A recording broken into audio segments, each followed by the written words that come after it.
میں آصف سے بہت محبت کرتی تھی، پر وہ غریب تھا، اس لیے میرے گھر والے میری شادی اونچے خاندان میں کرنے لگے تو میں نے بھاگ کر آصف سے شادی کر لی۔ ہم ایک ساتھ غربت میں بھی بہت خوش تھے۔ جب ہمارا ایک بیٹا ہوا اور پھر ایک دن خبر آئی آصف کا انتقال ہو گیا ہے۔ میں بچے کو لے کر واپس گئی تو گھر والوں نے ہمیں قبول نہ کیا۔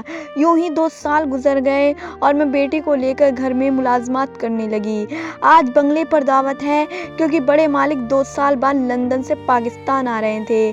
جب میں نے مالک کو دیکھا تو جسم لرزنے لگا کیونکہ آصف کو اپنے سامنے دیکھ کر میرے قدم زمین میں جیسے جم سے گئے تھے۔ میری آنکھوں کے سامنے اندھیرا چھانے لگا تھا۔ میں سوچ رہی تھی کہ یہ کیسے ممکن تھا کہ آصف تو مر چکا تھا تو پھر وہی شخص بھی مجھے آصف جیسا ہی کیوں لگ رہا تھا۔ میں نے اپنی بے ترتیب ہوتی سانسوں پر قابو پانے کی کوشش کی تھی اور خاموشی سے نظریں جھکا کر باورچی خانے کی طرف بڑھ گئی تھی، مگر میرا دل بری طرح دھڑک رہا تھا اور دماغ بھی الجھا سا گیا تھا۔ جب بڑے مالک اندر گئے تو پورے بنگلے میں ہلچل سی مچ گئی تھی۔ سبھی ملازم صفائی میں لگے ہوئے تھے لیکن مجھے اس سب کام کا ہوش ہی کہاں تھا۔ میں تو بس خود کو چھپانے میں لگی ہوئی تھی۔ پھر ایک لمحے کے لیے ہمت کر کے اس کی طرف جھانکا تو میری نظر اس شخص سے جا ملی جس سے میں خود کو چھپاتی پھر رہی تھی۔ اس نے بھی مجھے دیکھا تو اس کی آنکھوں میں بھی ایک الجھن ابھری تھی۔ میں کشمکش میں تھی کہ آخر یہ کیسے ممکن تھا۔ میرا دل چیخ چیخ کر مجھے اس کی طرف لے جا رہا تھا مگر میں اپنے دماغ سے لڑ رہی تھی کہ نہیں، میں نے تو خود ہی اس کی موت کی خبر سنی تھی، مگر وہ شخص بھی تو بالکل ویسا ہی تھا جس کو میں نے کھو دیا تھا۔ وہ بھی مجھے دیکھ کر چند لمحے کے لیے رک سا گیا تھا مگر پھر آگے بڑھ گیا تھا۔ میں اچانک ہوش میں آئی تو باورچی خانے سے ایک ملازمہ کی آواز آ رہی تھی جو مجھے بلا رہی تھی تو میں ہڑبڑا کر کام میں لگ گئی مگر میرا ذہن مسلسل اسی شخص کے بارے میں سوچ رہا تھا۔ آخر وہ آصف تھا تو ان سالوں میں وہ کہاں تھا؟ اس نے کبھی پلٹ کر میری خبر ہی نہ لی تھی، اور اگر وہ آصف نہیں تھا تو یہ کیسے ممکن تھا کہ دنیا میں ایک ہی شکل اور قد کاٹ کے 2 انسان تھے؟ اسی کشمکش میں دعوت میں شروع ہو گئی۔ سب مہمان کھانے میں مصروف ہو گئے تھے۔ میں خاموشی سے بنگلے کے کونے میں کھڑی اپنے ذہن میں آتی ہزاروں سوچوں کو جھٹلا رہی تھی۔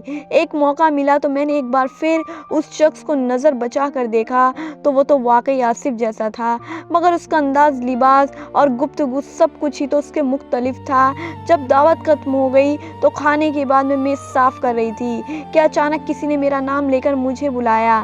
میں نے کانپتے ہاتھوں سے اپنی چادر کو درست کیا اور ڈرتے ڈرتے آہستہ سے سر اٹھایا۔ وہ میرے بالکل سامنے کھڑا تھا، وہی آنکھیں، وہی چہرہ، مگر اس کے انداز میں ایک اجنبیت تھی۔ وہ مجھ سے پوچھنے لگا تھا کیا میں اس کو جانتی ہوں؟ اس کا سوال سن کر میرا دماغ سن سا ہو گیا۔ میں سوچنے لگی کہ اگر وہ آصف ہوتا تو کبھی بھی مجھ سے ایسا سوال نہ کرتا کیونکہ وہ تو مجھے جان سے زیادہ چاہتا تھا۔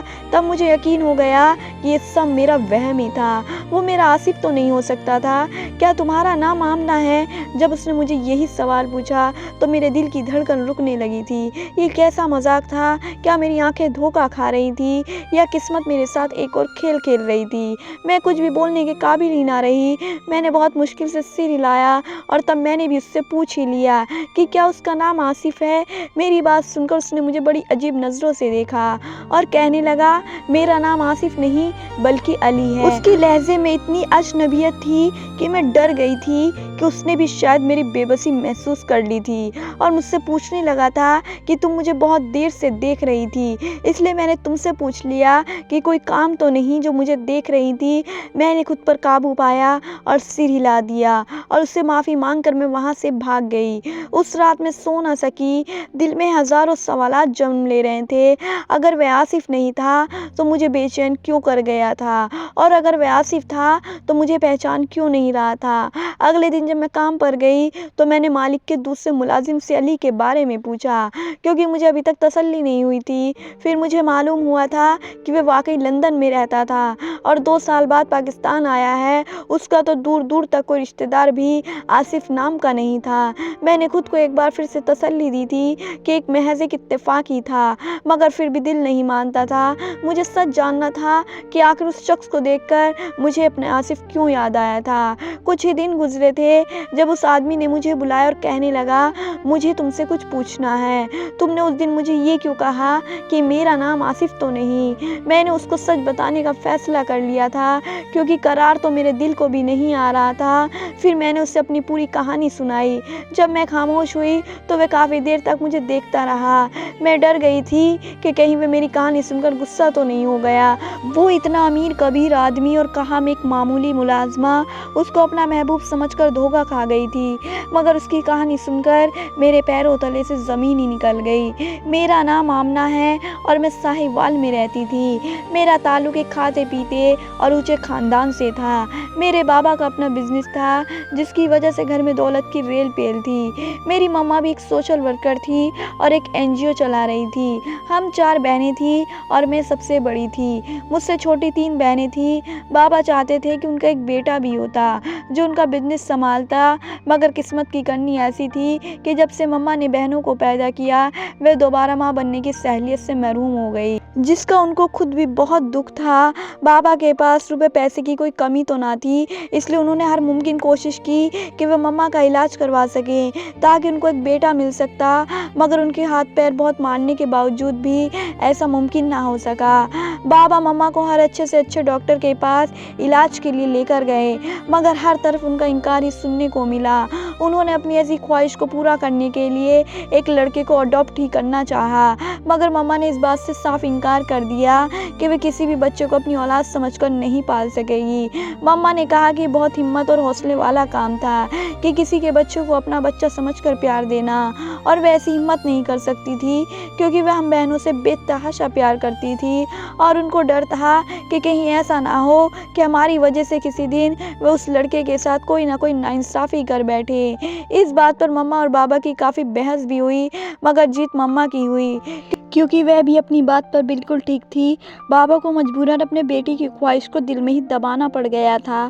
بابا نے بے شک اپنے بیٹے والی خواہش چھوڑ دی تھی، لیکن وہ تب سے ہی یہ ارادہ کر چکے تھے کہ وہ مجھے اپنا بیٹا بنائیں گے، اپنا سارا بزنس میرے حوالے کریں گے۔ اس لیے انہوں نے بچپن سے ہی مجھے باقی بہنوں سے زیادہ پیار اور توجہ دی تھی۔ میری ہر بات کو انہوں نے سب سے پہلے مانا اور پورا کیا۔ بابا نے ہمیشہ مجھے ہی بہنوں پر زیادہ فوقیت دی، کیونکہ میں ہی تو تھی جس کو کامیاب ہو کر ان کا بزنس سنبھالنے کے ساتھ ساتھ مزید پھیلانا بھی تھا۔ مجھے بھی اس بات پر بہت فخر محسوس ہوتا تھا کہ بابا سب سے زیادہ پیار مجھ سے کرتے ہیں اور مجھے ہی اہمیت دیتے ہیں۔